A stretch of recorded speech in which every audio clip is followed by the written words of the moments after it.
mga nagbabagang balita, isang malaking usapin ngayon sa bansa ang mga kabataan na nais mag-abroad sa kabila ng mga hamon sa kanilang buhay. Nais nilang magtrabaho o mag-aral para sa mas magandang oportunidad. Magandang araw kabayan, ako po si Crizel Asila at ito ang inyong paboritong programa, Omega News.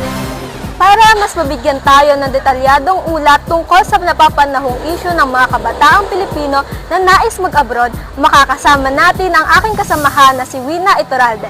Wina?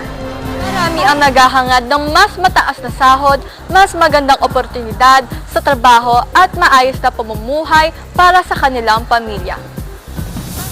Ano po ang iyong pangarap sa pag-abroad?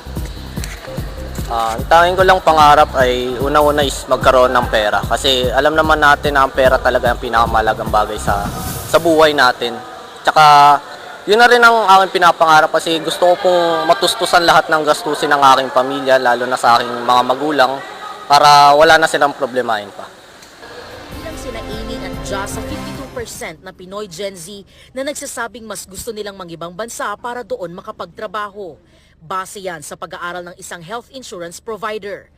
Kaya naman, ang ating mensahe para sa mga kabataang nagnanais mag-abroad, maging handa at maingat sa inyong desisyon.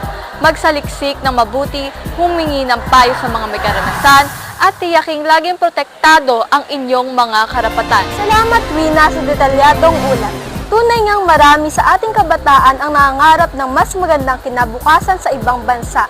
Mahalaga na sila'y handa, may sapat na kaalaman at protektado ang kanilang mga desisyon. Maraming salamat po sa inyong pagtutok sa Omega News. Hangad namin ang inyong kaligtasan at tagumpay.